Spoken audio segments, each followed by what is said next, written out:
I watched a couple clips of some other things. And you accuse me of this all the time. She's seen one thing, and now she knows everything. Because she will have an opinion having not read the article. She will be like, well, I just think, I'm like, you haven't seen a thing. Okay. But Ooh, wait. No. Listen. Listen. Wait. I hate you for that. Let me fix it. Welcome back to Let Me Fix It, the podcast that says we're live, bitch. where are we? In the studio. Wait a minute. Surprise. I'm Francesca Ramsey. I'm a TV writer, I'm an actress, I'm a producer, and a social media strategist. And I'm DeLon Grant. I'm an actor, a singer, a photographer, writer, and an educator. I cannot believe that I'm here. I'm in Los Angeles, friends. We've been doing this podcast for 3 years, and this is 3 years? 2022? Is this the first time we've done it in person? This is the first time we've Are you ever... For real? Yeah, DeLon, we've been doing this remote the whole... We're touching! With consent. Oh my... Wow. Yeah. Fran, I didn't realize that. I know. It's really... This is a big deal. It is a huge deal. And we talk a lot about like wanting to do live shows and like wanting to expand. In class, you've been with us as we've expanded the podcast. I just didn't clock that ever because we talk so much. It feels like we're in together. The car on the way here having our own pod. We really were. We were breaking down a TV show and talking about society and zooming out, as I like to say. Great segue. Let's jump into our headlines. Yeah. We just watched in person together the new Netflix doc, Inside the Manosphere with Louis Theroux. Yes. And we had such a great response when we did the Top Model documentary that we thought, like, why not make that be like our deep dive headline for the episode? Right. So I'll kick it off to you, DeLon. What did you know about the documentary? What did you think beforehand? And like, how do you feel now that we've had some time to like process the doc? You know what happens? Like Francesca will ask me, hey, do you want to talk about this thing on the podcast? Because it's like interesting and a cultural moment. Mm-hmm. And I will have had no desire because of what the content is. Okay. Right? And then I'll go, I'm not watching that. And then I'll watch it and I'm so glad I watched it.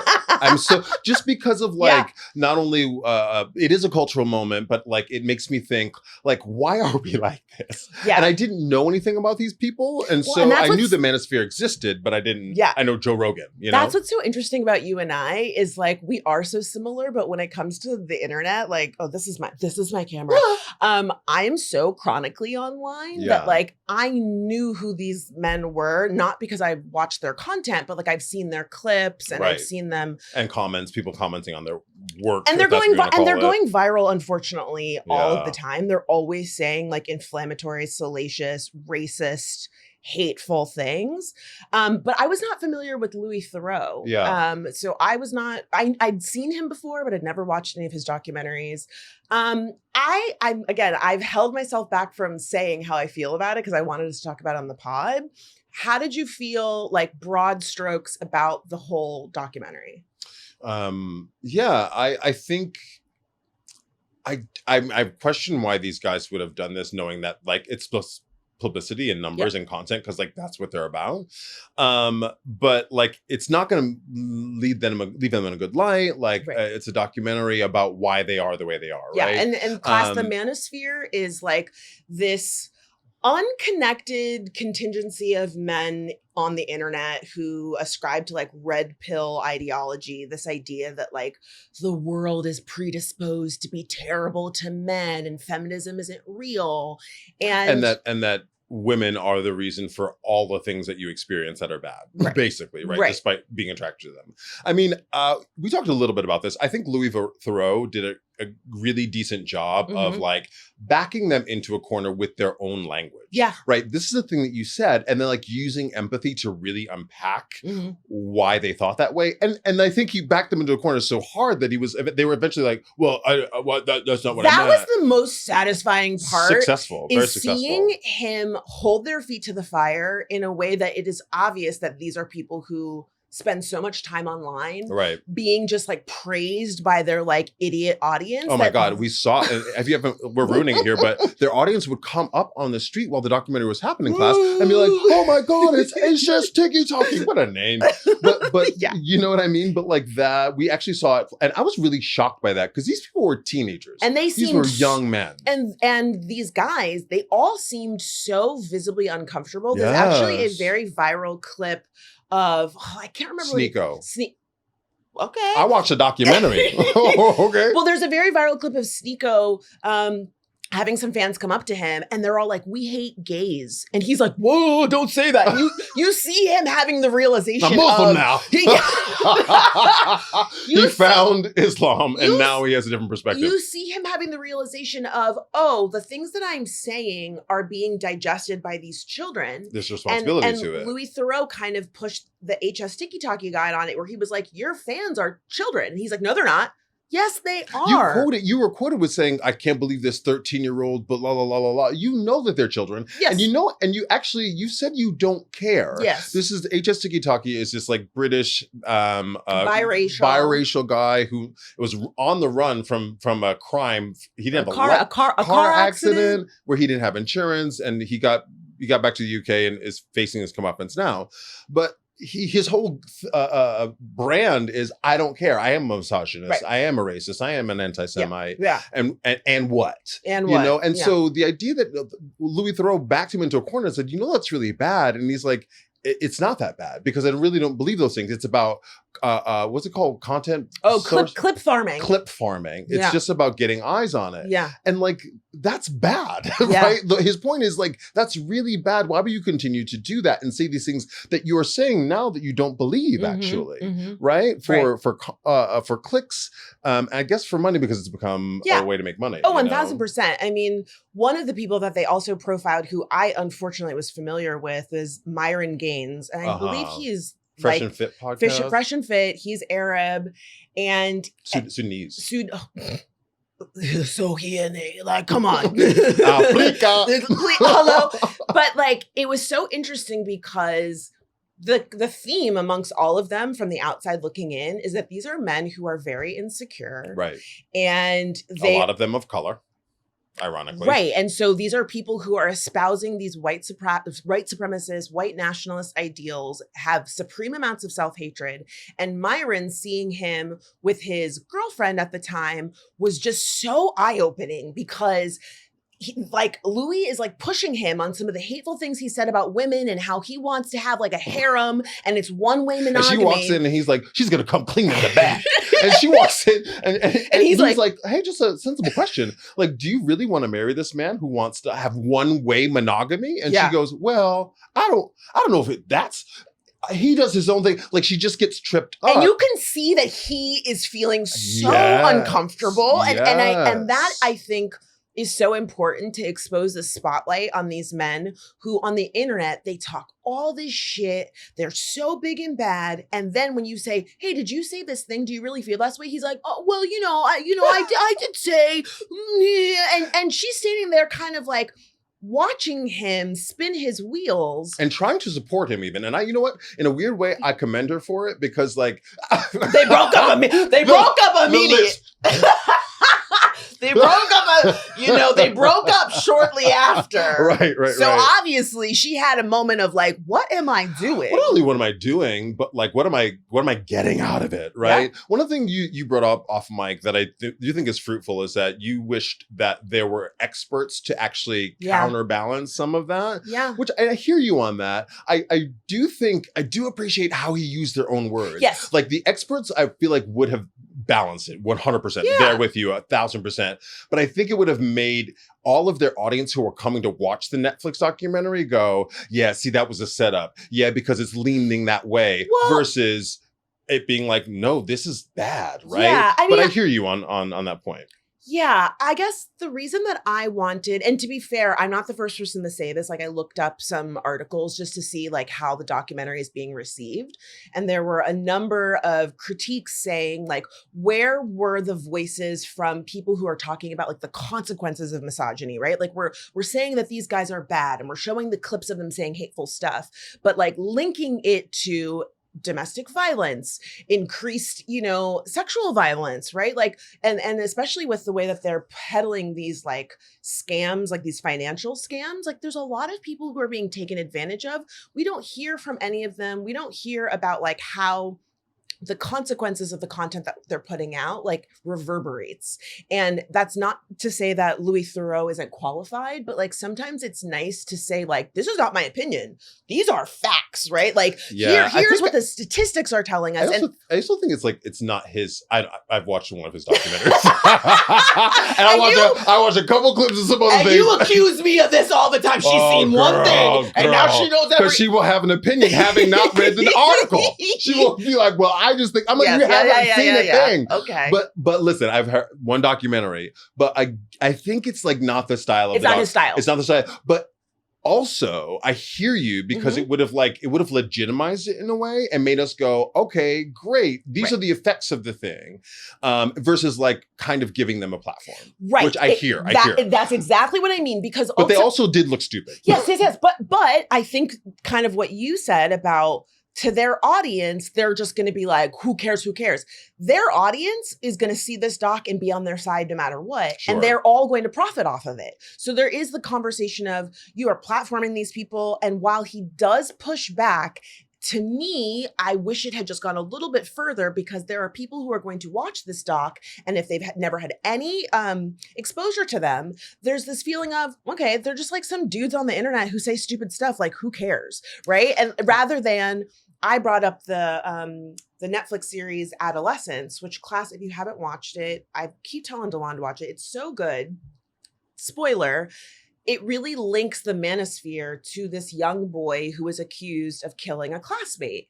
And while it is fictional, it makes the link between how misogyny and this idea that like, oh, the world is against me and that this entitlement to women's bodies and this deep resentment when you're rejected leads to violence. And it really does. And again, they show these clips in the podcast, but they don't link it to. And again, the guy goes, well, I'm just clip farming. It's like, yeah, but your words have power. Heard.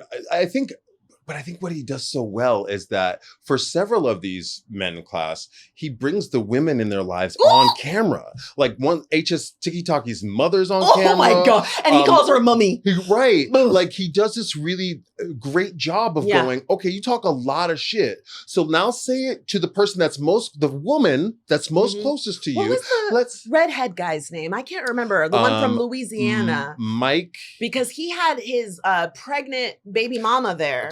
Justin Waller. Class, you know we're using laptops. Justin Waller is his name. Yeah. Which was, Justin Waller, he had his pregnant wife and with 2 kids already. And again, these women were trying to support them. They were really trying to be on their side. Their face falling. When we get to the nugget. Yeah. Why aren't you married? Simple question. You talk so much about, the family structure and conservative values and blah, blah, blah, but you have not put a ring on this woman's finger. And she's kind of like, you're watching her internally go like, we have had this conversation so many times. And he's like, yeah. Even if the relationship ends tomorrow, this is still important. It's still successful. I'll go on a date with a woman and I'll go, this is my wife. Want to fuck? And I'm like, what are you talking about? Yeah. But the cinematographer of this documentary, whoever was behind the camera, they did a brilliant job of zooming in on these women's faces to tell a nonverbal story. While the conversation is actually happening around them, they've zoomed in and watched their reactions, and it's so telling. Louis Theroux also did a documentary, which is mentioned in this documentary, on this character Jimmy Savile. This is a Netflix documentary which is very disgusting. Jimmy Savile was this television personality in the UK who abused children for years, and it was like a kids show. Like he did for years and years and years. And Louis Theroux evidently did this documentary on Jimmy Savile. Worth your time because like it's the predators that exist in the world. But what's his name? HS Tiki-Taki uses that information or his work on that to like try to call Louis Theroux a pedo, and you're like, I thought you were going to mention the moment where HS Tiki-Taki, he clocked Louis Theroux's tea because he was really calling him out about his legal issues and the way he talks about women and, racism and all this other stuff. Again, I really wish he had pushed him on the racism, considering he is a man of color. You got a black daddy. Who you trying to appeal to? And again, Louis. Well, what are you hiding from? Right. And so for me, I'm like, Louis, you do not have the range, sir. I wish you had said something I digress. But at one point, HS Tiki-Taki was so annoyed, he says, oh, is Israel committing a genocide? And Louis like, I mean, it's also like out of left field and like you were caught into a corner. So like, right. And, it's you, and like, right? right. Because I'm not going to give you a cookie here. It's like, it's very much like, you don't care about Palestine. Right. Let's not like give you a pat on the back. Right. But he knew, I'm going to say this, and you're not going to have anything to say back. So I win. I'm like, he went,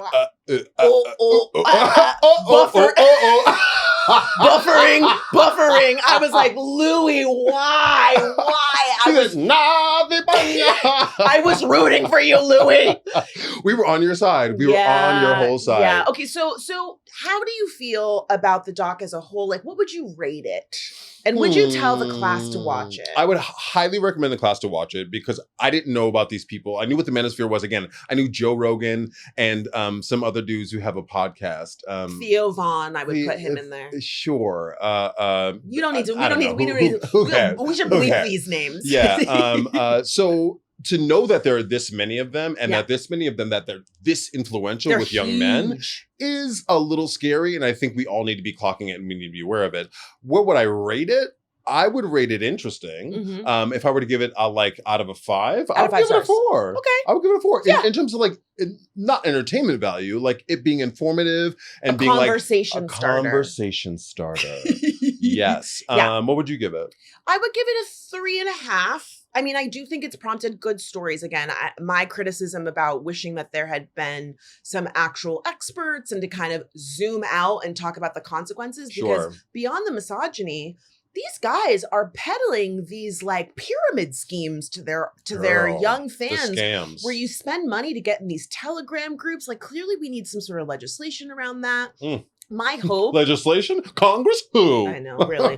My hope, beyond the conversations that it started, is for people who have young boys especially, you need to know what your kids are watching online. God.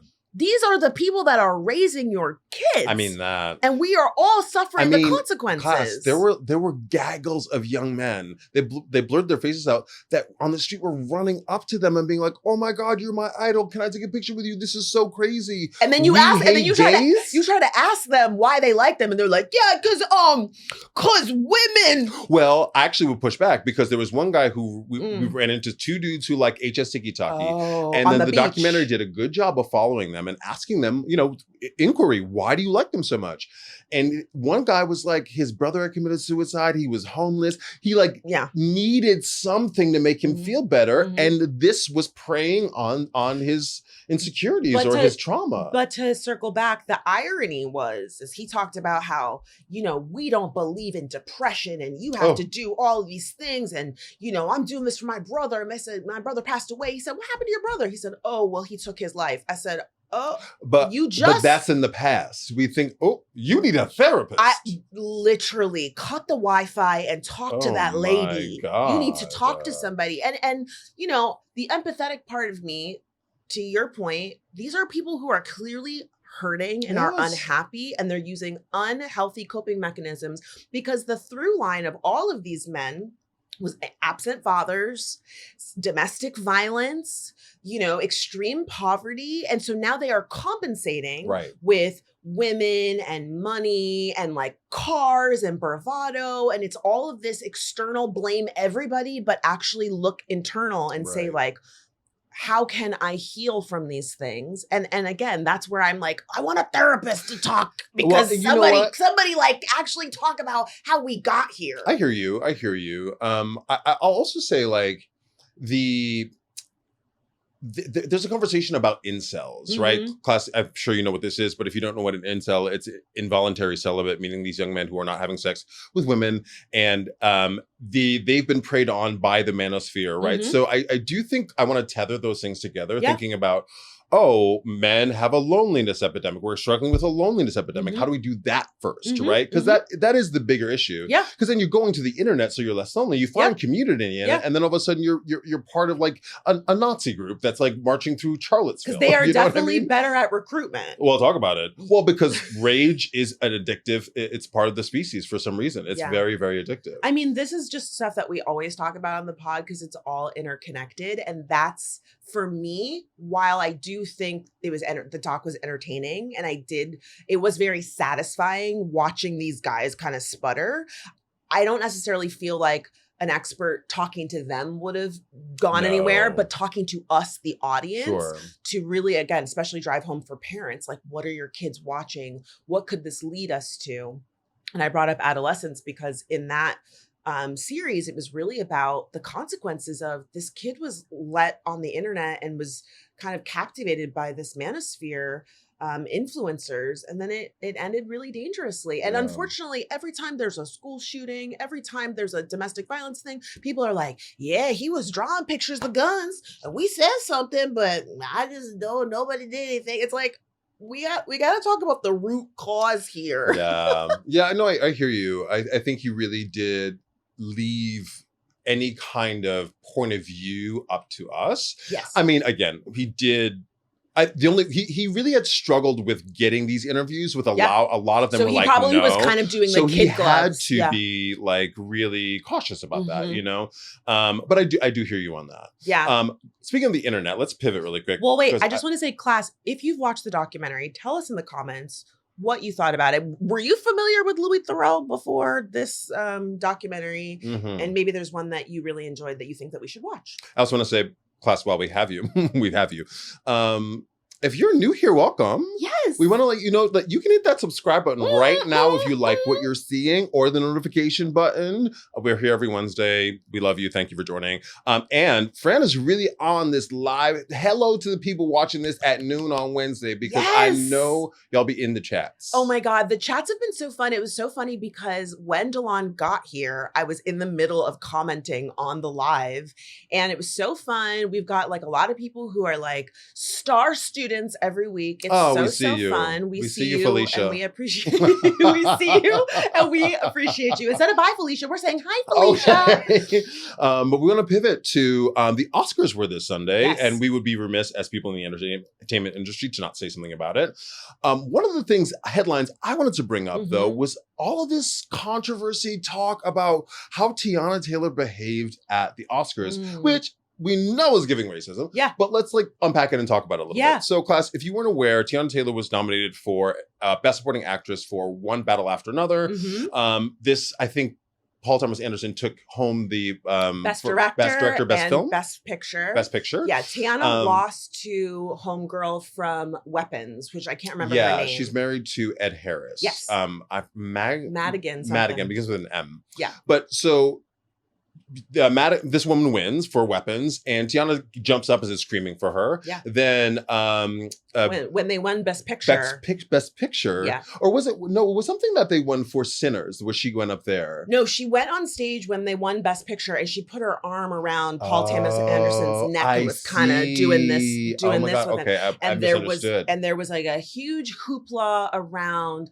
And, you know, what's the sad part about it is it was a lot of Black people. Oh, yeah. Respectability is alive and well. Respectability politics is a trap. A lot of people being like, act like you've been somewhere. You have never been invited to the Oscars. Right. Okay. And just this idea that she needs to act right. Like the subtext is there are white people around.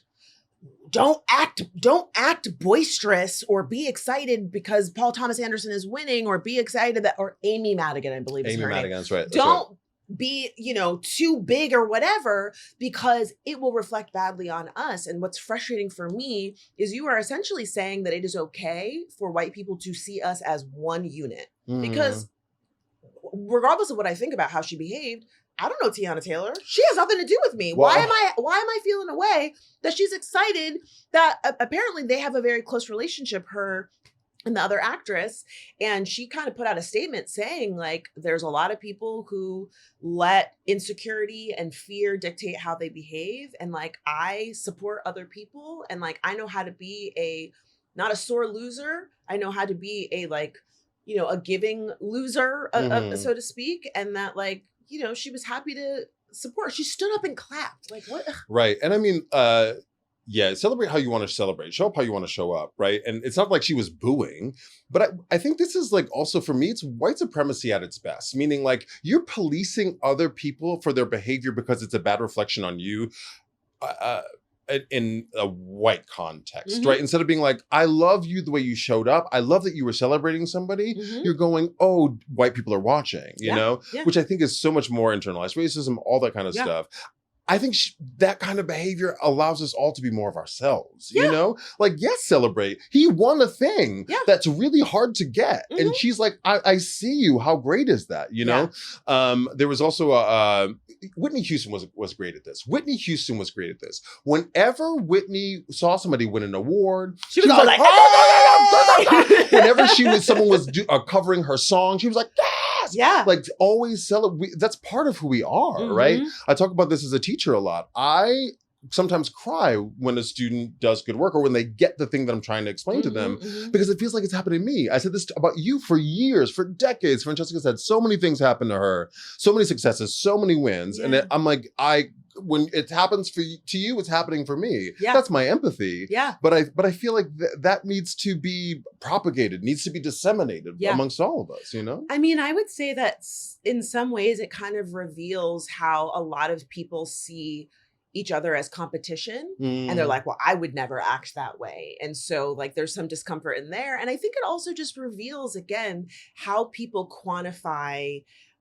respectability. Like we are in this space, so we're supposed to act this way. And this performance that's all about making sure that white people respect us and that they like us. And it's a reminder for folks that even if you act the right way, if somebody wants to see you as less than, they're going to. And it's not my job to act in a way, you know, again, like regardless of what you think of Obama, Barack Obama got called all sorts of fucking names. His wife, Michelle Obama, highly educated, poised, beautiful, all these terrible things. No matter what they did. Right. So it's like this idea that like, oh my God, she's clapping too loud. She's too excited. Like, okay. And if she wasn't doing that, there would still be somebody who's going to say she doesn't deserve to be there and whatever else. This happens a lot with, I'm conflating things here, but want to do. This happens with queer people a lot too. I think with Alok Menon, who's someone I think you might know them. Not very well, but I've met them before. I love their work. They are a trans activist, writer, comedian, cool, interesting, cultural, intellectual. And they talk a lot about how like societies, specifically like cis het, right, goes, how dare you? How dare you show up as you are? A lot of jealousy because I'm stuck in the matrix. I'm adhering to the rules. So how can you be that much of yourself? It is so true. And not to conflate things, which I want to do. I see this happen a lot with fat girls, where it's like, how dare you why are you wearing that? Why are you dressed like that? It's the underlying message I always feel is, I have worked so hard to be thin and I'm still not comfortable with my body. I haven't eaten a dessert in years. I haven't eaten now here you are with a crop top on, bitch. I've been in the gym. I haven't eaten since like 9 p.m. yesterday or whatever else. And it's this idea. And I think it is such an undercurrent of so much of like oppression is like this jealousy of like, I have been told that you are less than me. How dare you show up and like who you are and dress how you want. And that's all I have. All I have is that attached to my identity. Yeah. And if everyone can have it, if everyone can wear a crop top, then what's my value? Then what do I have? Yeah. Yeah. I mean, look, again, I'm gonna go there. You could have an antidepressant is what you could have. Hello. You could also mind your business. I mean, I feel like that is a lot of again, whatever you think about the GLP-1 conversation, it does feel like there's this undercurrent of, well, now everyone can be skinny? That's not fair. Like, why are you know, again, if you want to talk about the health risks and possible complications, like, let's have that conversation. Unfortunately, the conversation I often see is, well, you just took the easy way out. What? No matter what you do, you can't be fat. You can't have been fat and then gone and been skinny. And don't go to the gym and be fat. Okay. Look at what they're doing. Now, do you want them to be in the gym or not? Or how much do you hate you? That's the real question. Mind your business. Okay. That's the fix for that one. I also want to pivot to another Oscars conversation. Great. There was a lot of a hullabaloo about influencers hosting the red carpet of the Variety after party. And there was one in particular, his name is Jake Shane. You don't know who he is. But I don't. I saw a couple clips though. He's like a little short white kid. Sure.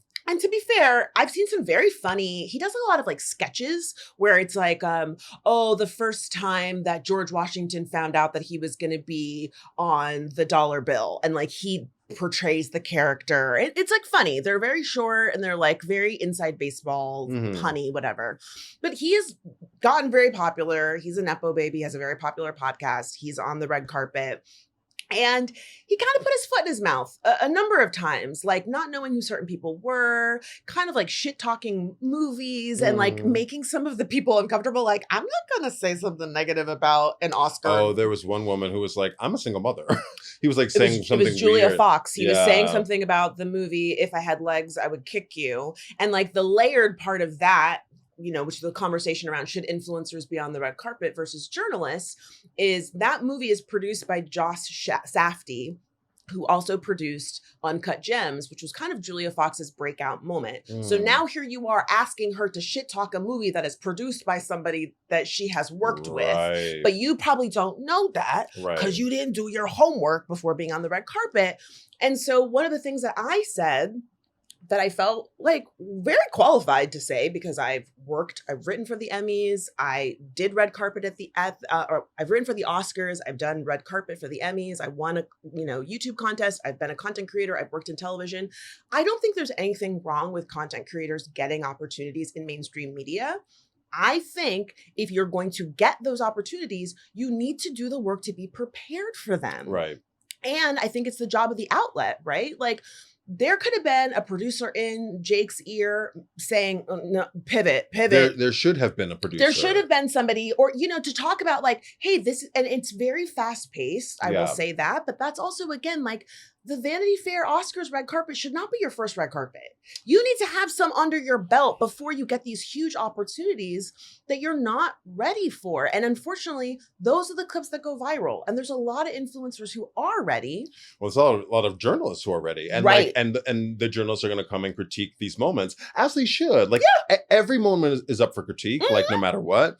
But when media is failing everyone at this moment, right? They have a right to go, hey, I've been working in journalism for 20 years, in entertainment journalism, and I don't have that opportunity, right? So like, why does this person with X followers get that, right? Yeah. It's a substantive conversation. Yeah, and I see both sides of the conversation in the sense that like, I know how frustrating it is to get passed over an opportunity because of how many followers you have. But I also know that our industry is in a place where it's like, we need eyes on stuff. Yeah. And so, an influencer is going to cost us less money and is probably going to go viral for better or for worse.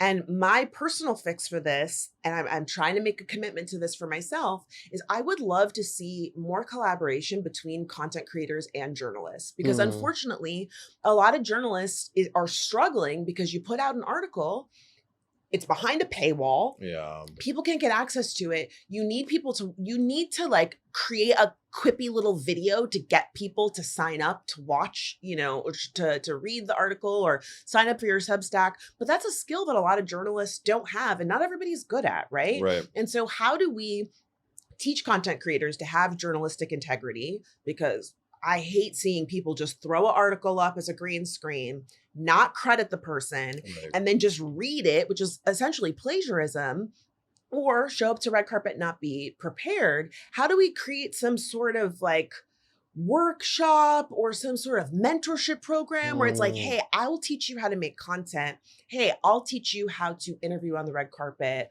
Or I really want to do something like that for stand-ups where it's like, how does a stand-up learn how to make content? Because a lot of comics are like, it's so frustrating, I can't get booked because I don't have enough followers. And now here comes an influencer getting booked to do, a headline at a comedy club and ain't got no jokes. Yeah, I think the first step in like the former example actually is on both sides. Like, I think the journalists have to stop looking at social media or content creation as lowbrow. Yeah. Because that's just the currency in the way of the world. This is where we're at. But I think also like content creators actually have to up the game and stop chasing the click. Like, you have to stop chasing the click and go, let's make something that is a little more elevated, a little more substantive. That's not to say that, like, please, escapism has its place. Yeah. I need it, you need it. But I think both people have to stop judging the other thing and go, there's actually value in collaboration. There's actually value and elevating each other. I think that's the first step. Yeah, I'm so happy that you said collaboration, because that's like my big word for 2026. Hence why we've had so many guests on the pod, because we're really not going to be able to get through this without working together. And unfortunately, in media specifically, there's a lot of like, I'll do this myself. If you're winning, I'm losing. And I really don't think that is true. I really think we can all win together, and that a high tide raises all boats, as cliche as it sounds. I really do believe that. There's enough eyeballs out here for everybody. Okay. In this country alone, 300 million of them. That's 600 million eyeballs. That's a really great segue, though, to the fix that I wanted to, or the topic I wanted to bring up to fix. Yeah. So I heard this, you probably saw this on the net too.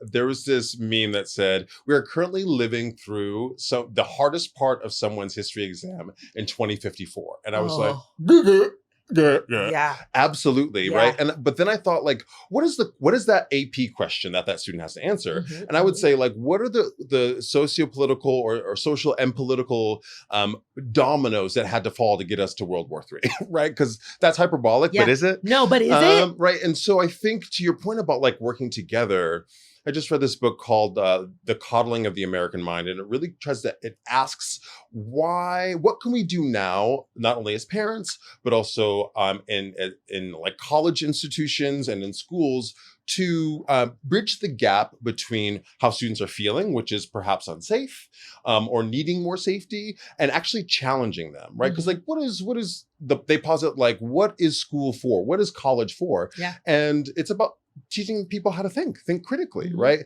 And exposing them to new ideas and new people. And discovering what truth is, right?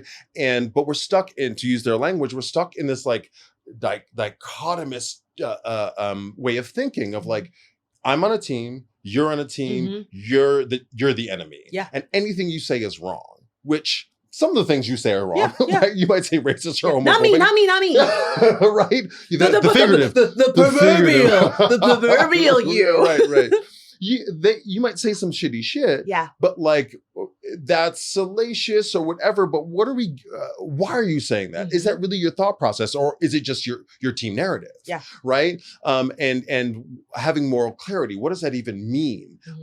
When you're on a team, it actually means being a little morally righteous. Yeah. And listen, I'm morally righteous in a lot of ways. Yeah.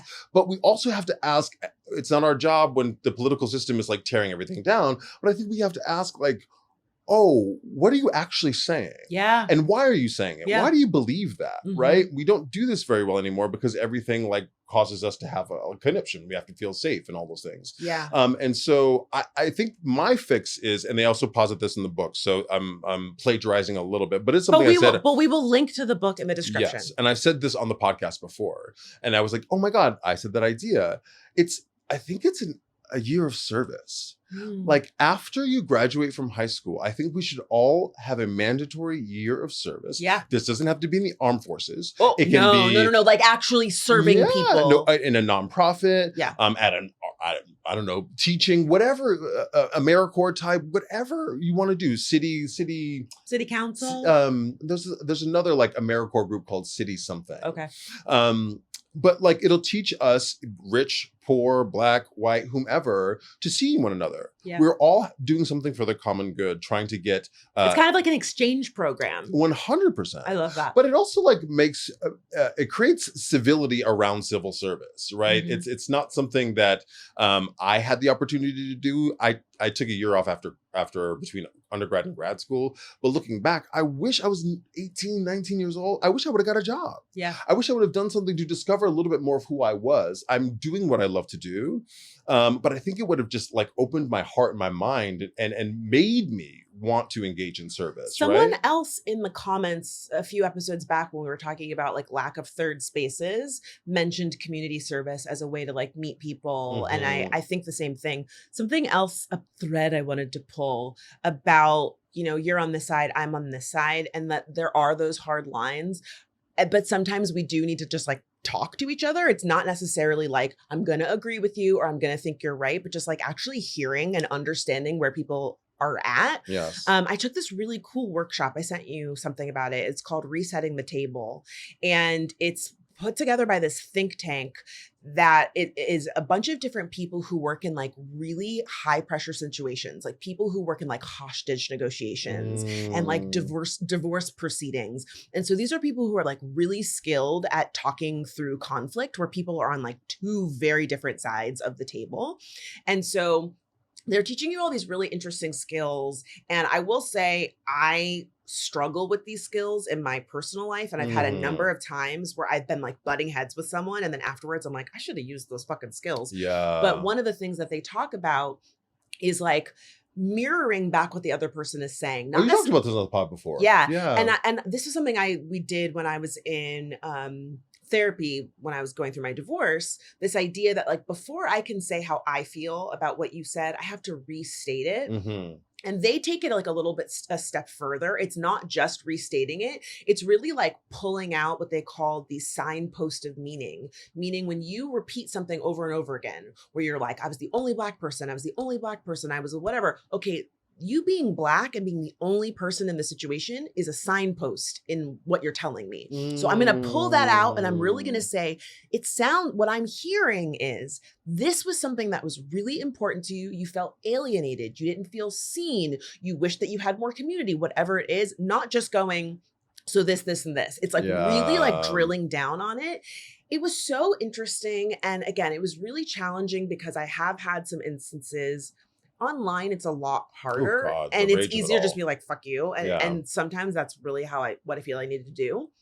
But it's different when you're at a bar and you and somebody are not seeing eye to eye on a conversation. Right. And again, it's not necessarily like validating or placating them or rolling over when it comes to your morals. It's more of like making sure that the person feels heard. And when we did this workshop, we like split off into groups. When we each were asked to tell each other about a time we felt misunderstood. And I talked about a situation at a job, and this was like 3 or 4 years ago that this interaction had happened. And when my partner in the group reflected back to me what I said, I started crying. This is something that in my mind, I was like, this is in the past. I'm not really worried about this anymore. But just having this person say, this is what happened and this is how you felt in the moment and this is why it was so difficult for you. I had this breakthrough moment where I was like, oh my God, so many people just do not feel heard. It doesn't mean that they're right. Well, but and you know what that is? It's just empathy. It's just basic empathy. I say this all the time, particularly to my students. We all just want to be seen and heard. Yeah. You can qualify that in love. You can qualify, I need to be loved. I need you to pay attention. Whatever, you just need to be seen and heard. And you don't have to agree with them. Yeah. But if you just go, hey, to your point, what I hear you saying is this and this and this. Listen, I can see your perspective. I don't agree with it, but I can see how you got there. You know what I mean? Yeah.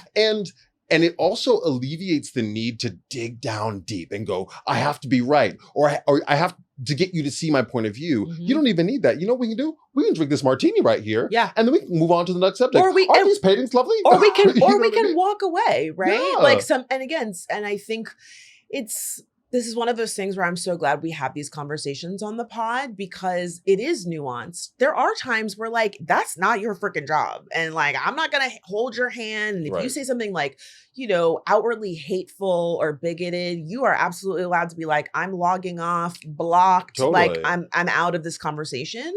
But especially when sometimes it's your family member, sometimes it's your in-laws, it's your coworker, and you're like, it's your boss. I gotta keep these lights on, and what I'm not about to do is mess up my check and clock this bitch. Right. And so sometimes you got to be like, you know what? I hear you.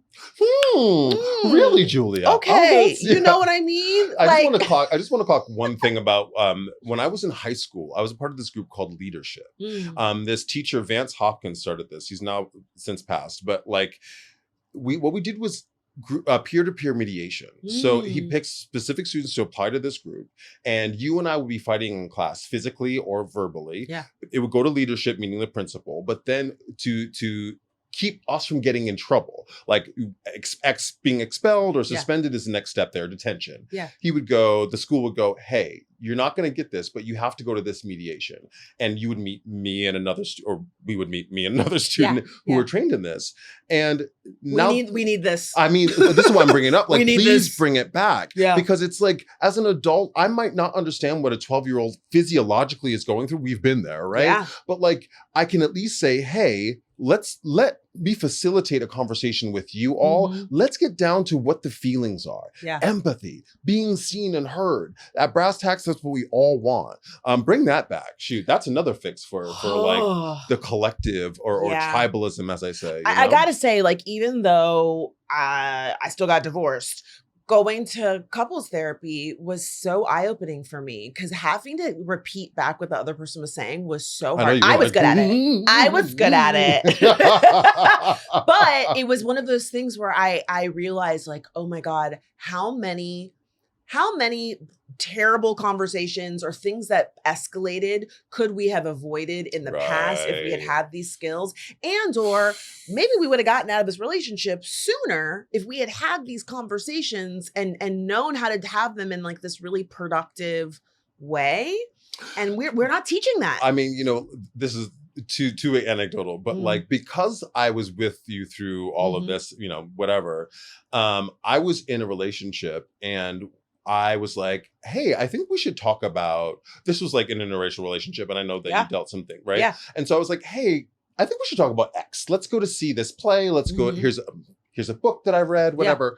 Yeah. And he was like, why do we have to talk about this? Why is this important? And I was like, well, because it's going to come up eventually, because yours wasn't the only one I've been adjacent to, right? Yeah. And it was really hard to have these conversations, and they're hard conversations, but you have to start them in some way, And I just like, especially in a relationship, I think. Yeah, I mean, I will say it's unfortunately not exclusive to romantic relationships. Right. I think the thing people often say about our pod is that, like, you and I disagree all the time, right? But like, we do it in a way where we like speak our piece and we like offer space to each other, and we offer space for the audience and the class to like chime in and correct us and share how they feel, and like it feels like a really safe space in that regard. And unfortunately, not everybody has that. I know. With their friends, right? With their own family. And so, I love just like continuing this conversation to push us to just be a little bit more thoughtful about offering space. Again, you can draw your own hard lines, and you should, but like checking in with yourself to be like, is this a time where I could like maybe just listen and maybe just like let this person feel their feelings, and like maybe we can get to a place of understanding through the conversation. And you don't always have to say everything that you're thinking and everything that you're feeling. Class, if you have a situation with a family member, a friend that you want to shoot us on the pod where we can unpack it, and try to anonymously. Anonymously, please send that to us. LemmeFixItPod@gmail.com. Oh, I love that. Let's actually segue to comments from the class. Great. As you all know, we love hearing from you. You can email us or just leave us a comment, of course. I wanted to highlight 2 comments. I don't know how many you have, but this one comes from... You know what I don't need you to do? I don't need your side shade. Class, is the shade better in person?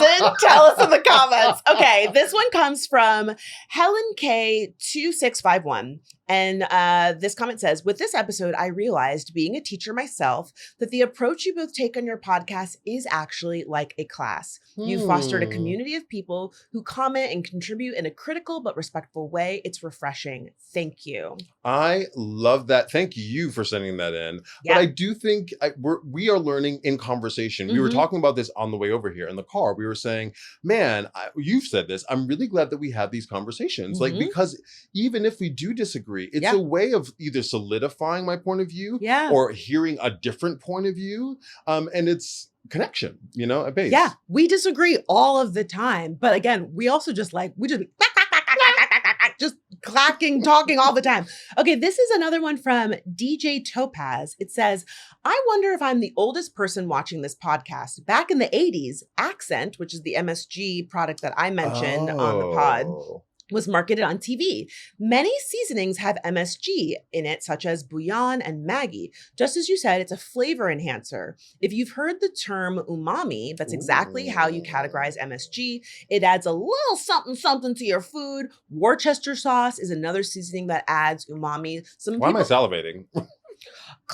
People were really turned up about the MSG conversation. I don't know nothing about no umami, but the moment you say umami and something, I'm like, yeah, I also just makes me like, I feel like that's also you're getting hit on. Umami. Ooh, I'm in the Brooklyn. I'm in Washington Heights. Do you have a comment? I actually do have a comment from not from the class, but from a friend. Okay. So my friend Ramon, who I've been talking to you about a bunch, because we're working together right now, he was like, I've been watching clips of your podcast. I haven't watched the whole thing yet. So Ramon, it's about time. Ramon, right? Where are you? Come to YouTube. Let's go. But he was saying the clips are always so funny. He's like, they have me cackling, but they're also so informative. He's like, how do you all know so much about so many things? I was like, well, Francesca lives on the internet. Yes. But also, I gotta give it up to TikTok.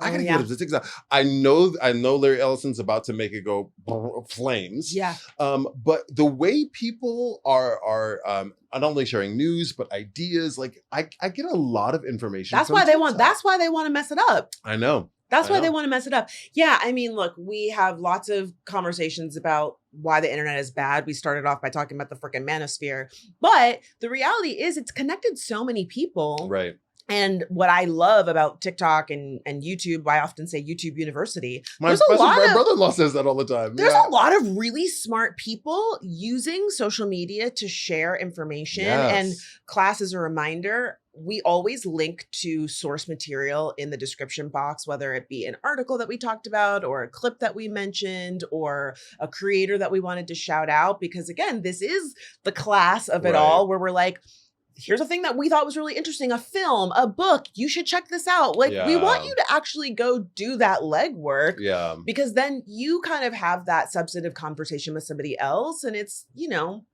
it's like a pandemic, but a good one. But it does build us up. It builds me up. It fills our cup up. And please continue to email us. We see you.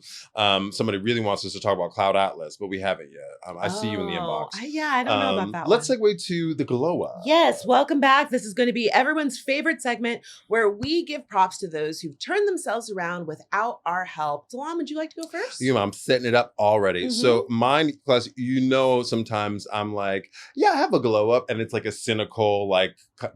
No, it's okay. I mean, a cynical glow up. You're allowed to. I'm giving this glow up to the Afrikkaners who Trump gave asylum here. Oh. So, class, if you don't know. The white people. From South Africa. Yes. Yeah. So, class, if you don't know this news story, so, Trump gets into office, and like he is sending all the immigrants to detention centers were being kidnapped off the street, right? He's deporting a lot of people to El Salvador. Yeah. But his narrative is, no, we want good immigrants, white, model immigrants. So they allow groups of Afrikaners who are South Africans who are white to come to the United States to seek asylum, because some of them were being, quote unquote, persecuted, meaning having their land taken by the South African government to reappropriate that, to recompense for their ancestors taking the land from South Africans. So they allow a bunch of people to come over here, and Stephen Miller, who is in Trump's administration, and Trump got backlash for it. They didn't care. Now, these Afrikaners are returning back to South Africa. They are going. Why? Because America is too violent. America is too violent. Those are your people, though. It costs too much. Oh. One guy, I want to give you his name. What is his name? Andrew Haidt. He is leaving the country because it's too expensive and it's too violent. But this man asked to receive asylum here because he was held up by gunpoint in South Africa. Okay. So now he's like, oh, no. I got held up by gunpoint. It's worse here? But he literally said, wait, I want a direct quote. He said, people are being shot in broad daylight. Americans are being shot and killed. I don't want to live in a place like this. Direct quote. He kind of clocked us on that one. For real. So I'm giving it to these Afrikaners. Welcome home. That is my glow up. Wow. Well, my glow up is going to go to, I feel like just had to say it, Michael B. Jordan and Ryan Coogler for their historic Oscar wins. Man, you would have thought I won the Oscar. Talk about it. Talk about Teyana Taylor. Okay. Hey! I'm about to embarrass some black folks. Watching Michael B. Jordan take his moment where he kind of like resets himself and looks out into the audience and is like, damn, I can't believe that this is real, was so incredible. And similarly with Ryan Coogler, fine. Similarly with Ryan Coogler, like the way that he has shown appreciation for his crew, for his wife, for just like, and the way that he and Michael B. Jordan have this incredible artistic partnership that they have really nurtured over the years and have worked in all these films together. It's so beautiful.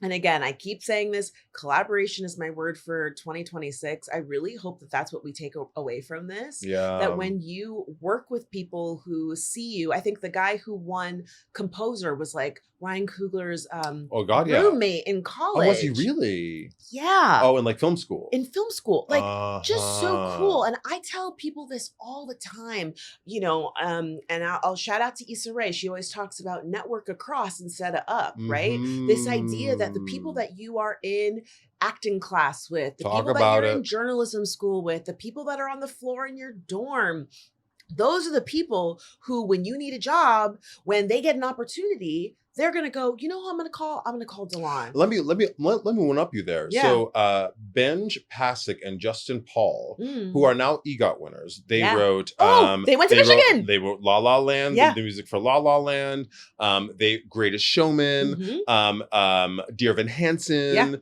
they won an Emmy.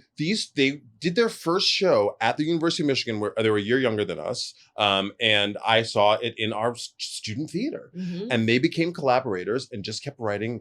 Now they've won an Oscar, an Emmy, a Tony, a Why Grammy. Don't we have an EGOT DeLon? Because this is the first time we've ever touched.